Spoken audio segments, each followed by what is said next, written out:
Abdurrahman Delen benim ismim. Bingöllüyüm ben. Bingöl Kiyoluyum. 15 Temmuz'la ilgili bir marş yazmıştık. Bu marşımız gündem oldu. Yani vatandaşlarımız tarafından beğeni topladı.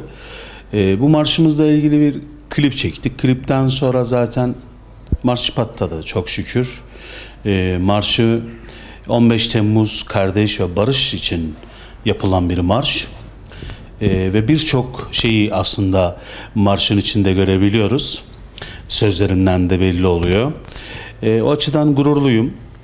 Ülkeme, Türkiye'ye ve tüm insanlığa bir marş yazdığım için gurur verici bir durum. Ben bir şairim, bir Türk halk müziği sanatçısıyım aynı zamanda. Bununla ilgili başarıyı yakaladık. Gündem oldu. Gazetelerde, işte basında çok yer aldık. Halen de alınıyor. Çok şükür, Rabbime şükürler olsun. Onun arkasından son günlerde biliyorsunuz ülkemize yapılan bir yaptırım var. Yani o yaptırımdan çok rahatsız oldum bir şair olarak. Yani ülkenin huzurunu bozmak için birçok şey yapılıyor. Özellikle dış güçler bununla ilgili. Bu da beni rahatsız etti şair olarak. Trump'a bir makalem oldu. Bir eleştirim oldu. O makaleyi yazdıktan sonra basına düştü. Basından sonra da makaleyi biz Türkiye'ye çevirdik. Biraz mizahsel oldu aslında. Çok rahatsız oldum. Yani ülkem benim için çok önemlidir. Evet, dostumuzun olmadığı ortaya çıktı zaten. O açıdan öyle bir makale yazdık. O makaleyi de Türkiye'ye çevirdikten sonra ilk sizinle paylaşıyorum. Böyle bir Trump'la ilgili yaptığım bir makale, bir türkü. Gururluyum. Sizinle de paylaşıyorum. Nasip olursa halkımız da, insanlarımız da duyacaktır, görecektir. Ülkemizin yanındayız. Ülkemizin bekası için bizim birliğe, beraberliğe ihtiyacımız var. Yani artık güçleri başka şeye yetmedi. Bizi vurmaya çalışıyorlar. İşte dolarla vurmaya çalışıyorlar. Bakalım. Biz bununla üstesinden geleceğiz Allah'ın izniyle. Bu sıkıntılardan da kurtulacağız. Herkes de yerini bilecek. O açıdan böyle bir makalem var. Daha sonra Malazgirt'le ilgili bir destan yazdım. O destanımız da çok gündem oldu. Malazgirt'te çok ilgi gördüm o destanla ilgili, sağ olsunlar. Çok şükür, Rabbime şükür. Yani yaptığımız şeyler doğru şeyler, yanlış şeyler değil. O açıdan böyle bir coğrafyada, ben Bingöllüyüm. Böyle bir coğrafyanın evladı olmaktan da onur ve gurur veriyor bana.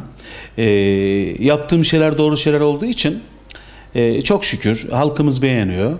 Nasip olursa böyle güzel şeylerle karşınıza çıkacağım dönem dönem. Tabii dostumuz değil. Yani bunu artık bizim 5 yaşındaki çocuklarımız da biliyor dostumuzun olmadığını. Yani bize dost görünüp de sırtımızdan vuranlar neticede yavaş yavaş ortaya çıktılar. Biz de kimin dost olup kimin dost olmadığını gördük. Ama bizi yıkamayacaklar. Biz o kadar güçlü bir milletiz ki, bizim o kadar güçlü bir beraberliğimiz var ki Allah'ın izniyle bununla üstesinden geleceğiz.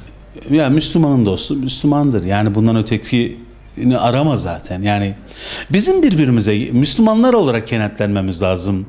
Yani ülke olarak sadece biz değil, başka ülkelerin de birbirlerine, İslam ülkelerinin birbirlerine karşı duyarlı olması gerekir.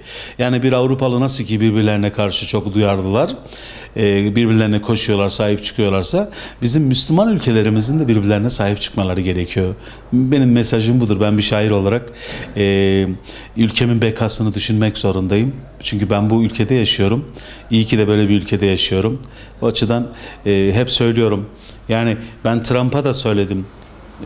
Mizahsel oldu biraz ama kusura bakmasınlar, bunu söylemek zorundayım.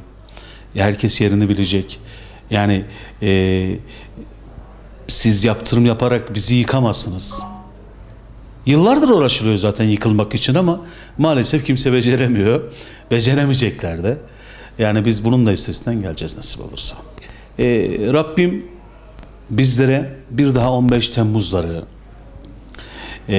bir daha bu tür böyle sıkıntıları yaşatmasın ülkemize.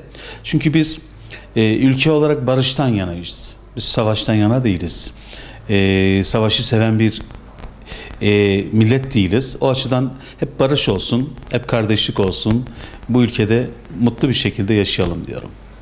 Sen şu Trump'a bak, söylediği lafa bak. Ağzından çıkanı duymuyor ki kulağı. Hey seni Amerikalı.